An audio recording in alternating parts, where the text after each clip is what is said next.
तुमचं हे ठरवलं ना प्रोग्राम, मग आता ह्या वेळेला कुठली स्टोरी सांगायचा? अगं मला ना एखाद्या ह्याची सांगू आपण, संतांची वगैरे, देवदेवकांची बात झाली. तर ते संत म्हणजे आपल्या भारतामध्ये पुष्कळ संत होऊन गेले. हो. खूप संत होऊन गेले. आता महाराष्ट्रातच बघ किती आहेत, कर्नाटकात आहेत, परत तेलुगू देशममध्ये आहेत, वरती उत्तरेत पण आहेत, पुष्कळ आहेत. तर त्याच्यामध्ये परवा मी वाचता वाचता एक कबीरदासाची गोष्ट वाचली. म्हणजे जरा मला ती थोडीशी जरा वेगळी, म्हणजे असं हे वाटले की कबीरदास हा कबीर कोण होता, हिंदू होता, मुसलमान होता, कोणाला काय माहिती नाही, राम रहीम दोन्ही मानत होता तो. मग पण तो एक महात्मा होता एवढं. तर त्याचं लग्न वगैरे झालेलं असतं आणि त्याची बायको फार सुंदर असते दिसायला. बायको आणि मुलगा असतो त्याला एक. तो आपला संसार करत असतो, पण रामनामामध्ये लीन असतो तो. म्हणजे काही संसार हा आपल्याला कर्तव्य आहे, आपण करायला पाहिजे ह्या दृष्टिकोनातून तो संसार करत असतो. आणि मग त्याची बायको पण तेवढीच पतिव्रता असते आणि नवऱ्याचं काही ती हे करत नसते, ती पण रामभक्त असते. आणि दोघंही रामनामाचा जप करत हे करत काम करत असतात. आणि अत्यंत हालाकीची हे असते त्यांची परिस्थिती असते. आता सगळ्या संतांची साधारण आपल्याकडे तीच आहे परिस्थिती.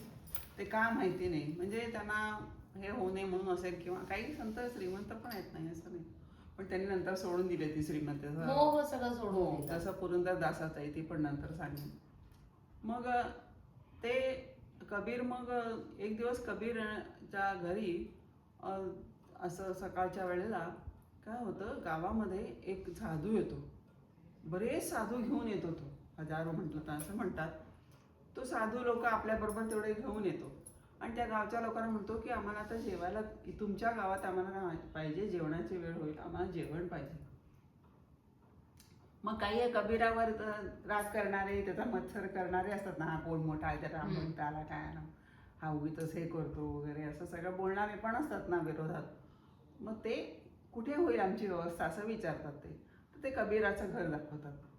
मग ते सगळे येतात. आल्यावर तो म्हणतो या बसा, म्हणतो त्यांना. सर काय झालं, काय पाहिजे? ते म्हणतात की आम्हाला जेवणाची व्यवस्था व्हायला पाहिजे, आम्ही सगळे भुकेला. मग तो म्हणतो की पण जरा वेळ लागेल एवढ्या लोकांचं अन्न शिजवायला, तर तुम्ही जरा विश्रांती घ्या, मी करतो. आणि मग तो काय करायचं, मग तो वाण्याकडे जातो. तो तुलसीदास म्हणून वाणी असतो. तो वाणी अत्यंत लोभी आणि असा हे असतो. मग झाल्यानंतर त्याला सांगतो की बाबा असं असं झालंय, तर तू मला उधारीवर दे. तो म्हणतो तुला कुठल्या उधारीवर द्यायचं, तुझ्याकडे आहे काय? कुठलं तू काय गहाण काढून टाकू शकतोस का काय? तुझ्याकडे ना सोनं, ना नाणं, ना पैसा, ना काय बाबा, उद्या काहीतरी देशील, मोठं घर आहे ते विकून देशील, काहीच नाही तुझ्याकडे, तू फटीचर माणूस, तू काय देणार मला? मग तो म्हणतो आता काय करू, म्हणतो एवढे लोक आले, त्यांना तर आता ते राम भक्त आले, त्यांना जेवायला तर घालायला पाहिजे. मग तो म्हणतो की मग त्याच्यात त्या वाण्याच्या लक्षात येते की याची बायको फार सुंदर आहे. तो म्हणतो ठीक आहे. मग तो म्हणतो की आजच्या रात्री तू तुझी बायको मला दे. बापरे. हां, तर मी तुला सगळं पाहिजे तेवढं धान्य देतो, तू मला एक पैसाही देऊ नको. तो म्हणतो रामाची इच्छा, म्हणतो ठीक आहे. आणि सगळं धान्य घेऊन घरी येतो. नवरा बायको मिळून स्वयंपाक करतात, सगळ्यांना जेवायला घालतात, सगळे जेवतात, तृप्त होतात साधू, आणि आशीर्वाद करून निघून जातात. मग तो कबीर बायकोला सांगतो की बाबा मी असं असं त्याला वचन देऊन आलोय, आणि त्या याच्यावरतीच त्याने आपल्याला एवढं धान्य दिलंय, आणि त्याच्यावरच आता आपण त्यांना जेवू घातले, तर आता काय करायचं? तर ती म्हणते की नाही, तुमचं वचन ते माझं वचन. ती म्हणते ठीक आहे, मी तयार आहे, म्हणते जायला. मग ती तयार होते, सगळी हे होते. मग दोघे नवरा बायको त्याच्याकडे जातात. गेल्यानंतर मग काय होतं, तो तयारच बसलेला असतो, सगळं सजवून भिजून, खोली बिली सजवून हे करून गेला, वाट बघत बसलेला असतो. मग ते जाते. गेल्यानंतर मग हा कबीर म्हणतो बघ बाबा, मी माझ्या वचनाप्रमाणे माझी बायको आणली, आता काय करायचं ते तू कर.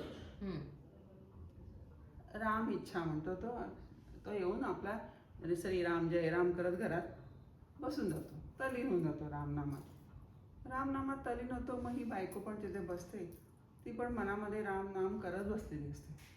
आता तो मग रामनाम करत बसलेली असते, तो येतो, सगळं बघते, सगळं छान, ते आपली अंतर्मनामध्ये आपली राम राम राम रामाचा जप करत बसलेली असते. मग आता तो तिला धरणार, शिवणार. तेवढ्यात दार वाजतं, दार उघडतं आणि कोतवाल येतो हम्म. गावचा. आणि तो कोतवाल जोरात येतो आणि त्याला जोरात फटकारतो. कोतवाल म्हटल्यावर तो वाणी घाबरतो. म्हणतो काय झालं, माझं काय चुकलं? तो म्हणतो की तुला काय लाज शरम वाटते का, की एखाद्या माणसाची साध्वी पत्नी तू तुझ्यासाठी भोगासाठी मागवलीस आणि त्याने आणून दिली, तू तिला भोगायची इच्छा करतोस, तुला काय लाज वाटते का म्हणतो. आत्ताच्या आता तुला घालतो आतमध्ये म्हटल्याबरोबर मग तो खूप घाबरतो. म्हणजे गावात प्रतिष्ठित माणूस असतो, घाबरतो आपल्या ह्याला. तो म्हणतो कोणाला कळायच्या आत गावात हे बंद कर म्हणतो, नाही तर तुला मी घेऊन जातो आता आत घालतो म्हणतो. म्हटलं तो क्षमा मागतो, हे करतो. मग तो म्हणतो त्याच्या कबीराच्या बायकोला म्हणतो चल तू, आणि तो कोतवाल तिला त्याच्या घरी सोडतो आणि निघून जातो.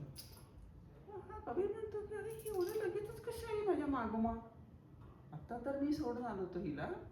तो म्हणतो काय झालं? ती म्हणते काय नाही झालं. कसं काय?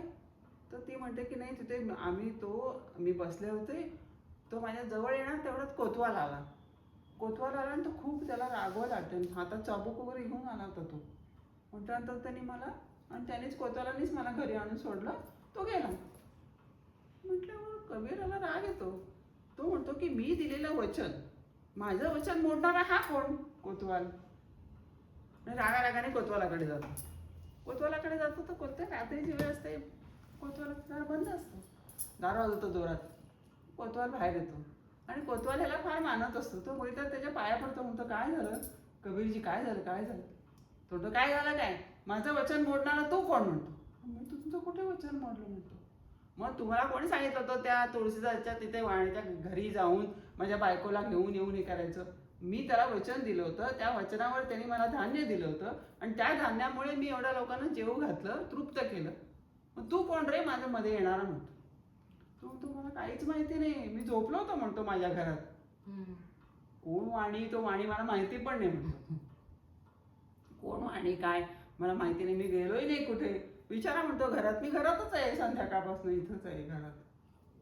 म्हटल्याबरोबर त्याला कबीराला एकदम हे होतं, वा असं झालं का, ठीक आहे म्हणतो. आणि मग घरी येतो. घरी येऊन बायकोला सांगतो.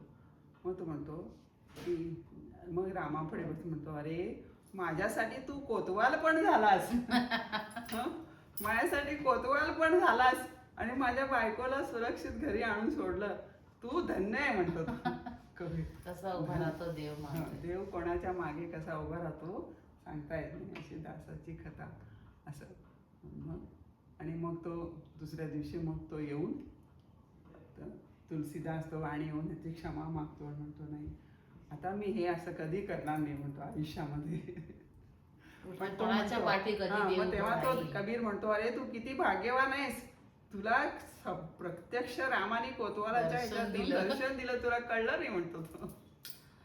किती सुंदर असा राम उभा राहतो मागे. राम उभा राहतो मागे मी तुझ्या पाठीशी आहे असं स्वामी म्हणतात, तसं राम पण म्हणतो. तिलाच भरून आलं.